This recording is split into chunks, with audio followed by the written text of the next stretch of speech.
السلام علیکم ورحمۃ اللہ وبرکاتہ۔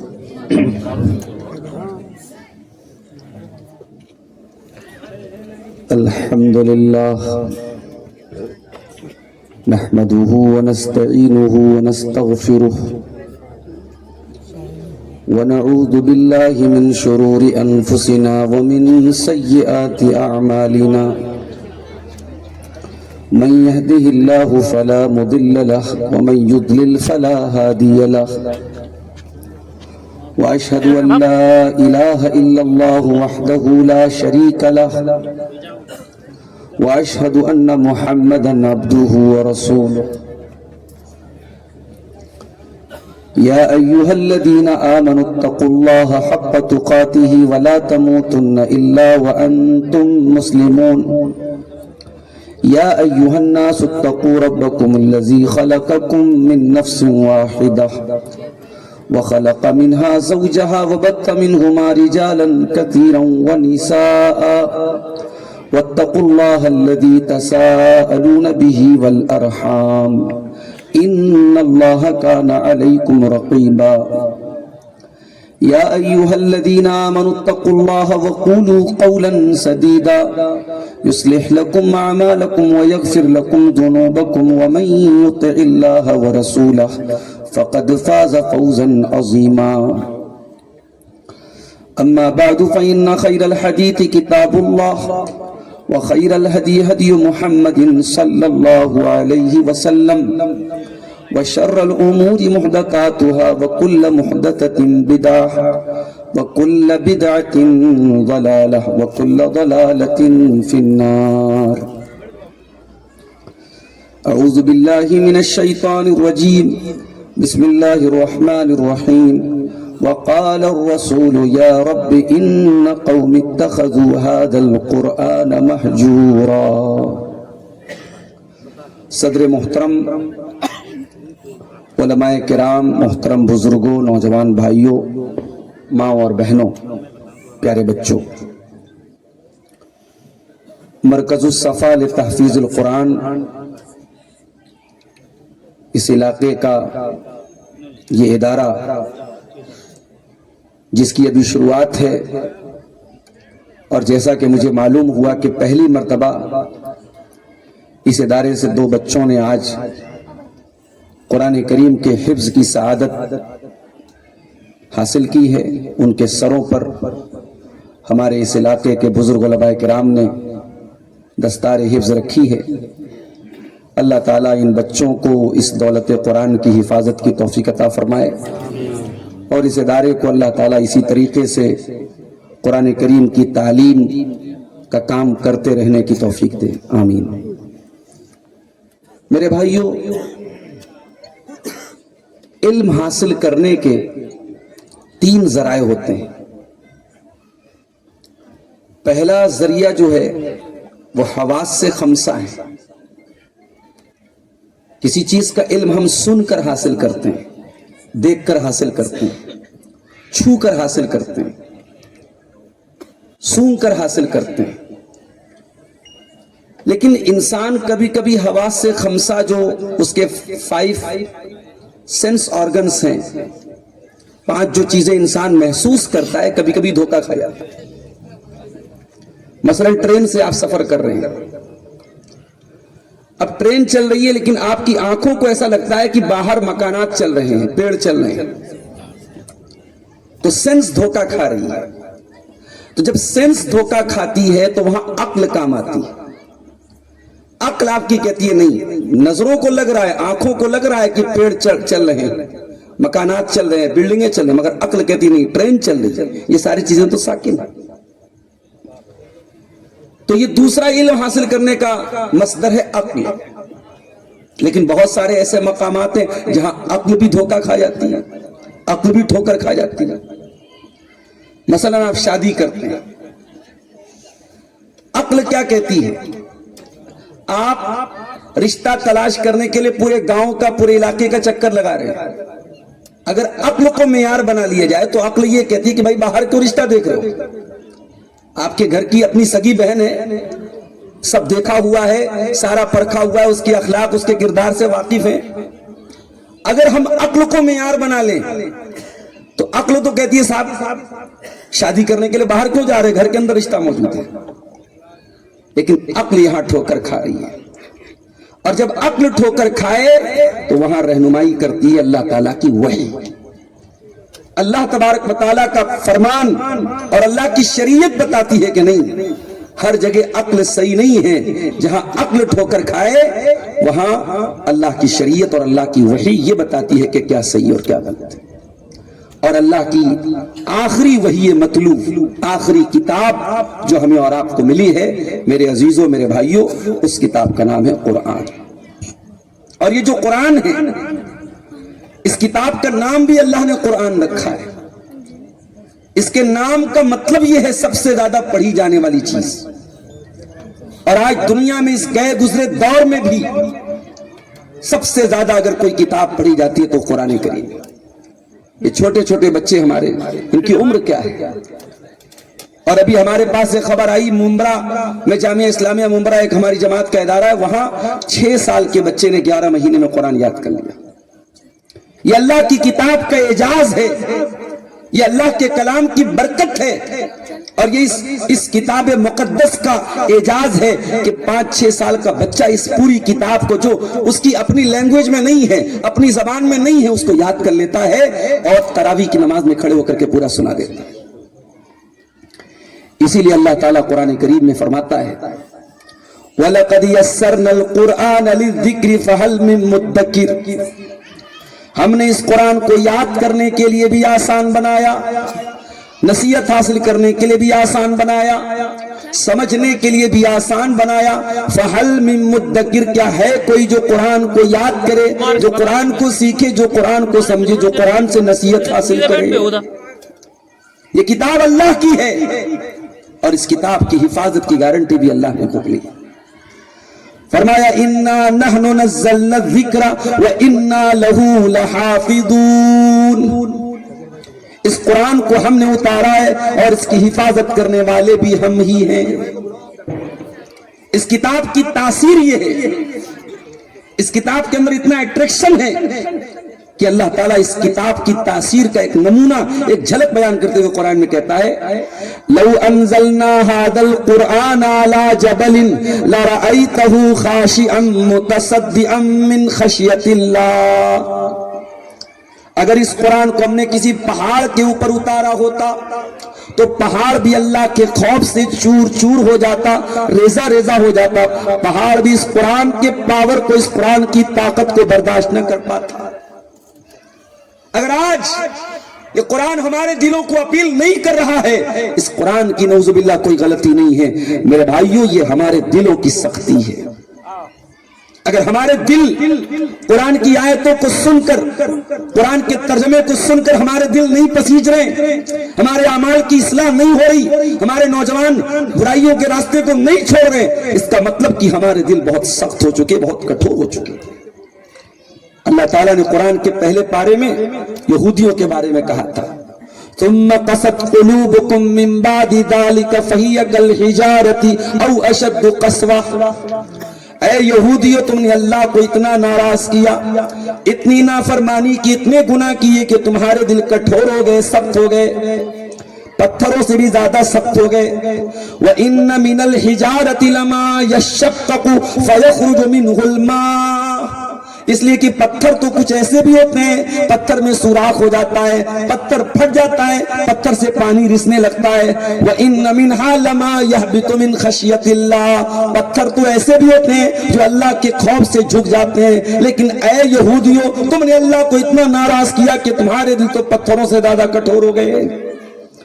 قرآن نے تو یہودیوں کے بارے میں کہا تھا، مگر آج کا مسلمان اگر اپنے حالات کا جائزہ لے، اور اقبال نے جو شعر کہا تھا کہ وضع میں تم ہو نصارہ تو تمدن میں ہنود، یہ مسلمان ہے جنہیں دیکھ کے شرمائے یہود، تو آج ایسا لگتا ہے کہ ہمارے دل پتھروں سے بھی زیادہ کٹھور ہو چکے ہیں۔